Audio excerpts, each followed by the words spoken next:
Hello football fans, জাবিকে ছাঁটাই করে নিজেদের কোচের পদে হ্যান্সি ফ্লিককে নিয়োগ করেছে কাতালান জায়ান্ট ক্লাব বার্সেলোনা। 59 বছর বয়সী এই জার্মান কোচকে 2 বছরের জন্য নিয়োগ দিয়েছে স্প্যানিশ ক্লাবটি। ফ্লিক সর্বশেষ কোচিং করিয়েছেন জার্মানি জাতীয় দলকে। গত সেপ্টেম্বরে দলের ব্যর্থতায় সেখান থেকে তাকে বরখাস্ত করা হয়। এরপর ফ্লিক কোথাও কোচ হিসেবে যোগ দেননি। গত জানুয়ারিতে জাবি মৌসুম শেষে বার্সেলোনার কোচের চাকরি ছাড়ার ঘোষণা দেওয়ার পর থেকেই আলোচনায় ছিল ফ্লিকের নাম। পরে জাবি থেকে যেতে রাজি হলেও বোর্ড কর্তাদের অসন্তোষের জেরে তাকে ছাঁটাই করা হয় গত সপ্তাহে।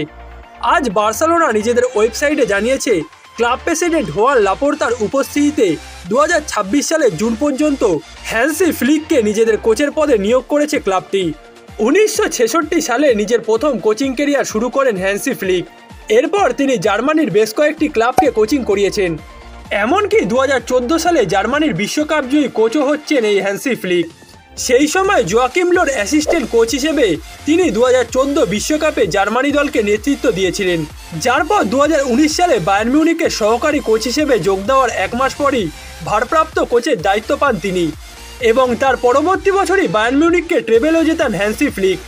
2020 চ্যাম্পিয়ন্স লিগ জেতার পথে বায়ার্ন মিউনিখকে বার্সেলোনার বিপক্ষে 8-2 গোলের বড় ব্যবধানে জয়ও এনে দিয়েছিলেন হ্যান্সি ফ্লিক। বায়ার্নের সাফল্যের সুবাদে ইউএফার বর্ষসেরা কোচের পুরস্কারও জিতেছিলেন তিনি, যা পরবর্তী সময়ে তাকে জার্মানির জাতীয় দলের প্রধান কোচ হিসেবে জায়গা করে দেয়।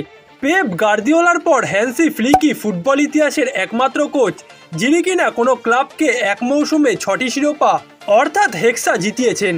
2020 সালে বায়ার্ন মিউনিখকে নিয়ে এই রূপকথার কাহিনী লিখেছিলেন হ্যান্সি ফ্লিক, যা তার আগে 2009 সালে ফুটবল ইতিহাসের প্রথম কোচ হিসেবে পেপ গার্দিওলা বার্সেলোনায় লিখেছিলেন। তবে ক্লাব পর্যায়ের কোচ হিসেবে একের পর এক সাফল্য পেলেও হ্যান্সি ফ্লিক জার্মান জাতীয় দলের দায়িত্ব নিয়ে খুব একটা ভালো কিছু করতে পারেননি।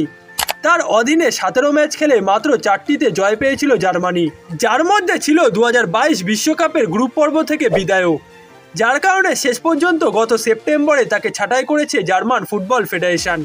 এবং তার ঠিক 9 মাস পর হ্যান্সি ফ্লিক আবারও ক্লাব ফুটবলেই ফিরছেন। বার্সেলোনার ডাগআউটে পরবর্তী মৌসুম থেকে দেখা যাবে তাকে। এখন দেখার অপেক্ষা তার প্রিয় ছাত্র লেভানডস্কিকে নিয়ে বায়ার্ন মিউনিখে যে ইতিহাসটা গড়েছিলেন ফ্লিক, সেটি পরবর্তী মৌসুমে বার্সেলোনায় গড়তে পারেন কিনা। 2020 সালে হ্যান্সি ফ্লিকের অধীনে বায়ার্ন মিউনিখেই রবার্ট লেভানডস্কির সেরা ছন্দটা দেখেছিল গোটা ফুটবল বিশ্ব। যে মৌসুমে বায়ার্ন মিউনিখের হয়ে 47 ম্যাচে 55টি গোল করেছিলেন লেভানডস্কি, এবং পরবর্তী মৌসুমে হ্যান্সি ফ্লিক ও লেভানডস্কি জুটিটিকে আবারও বার্সেলোনায় দেখা যাবে।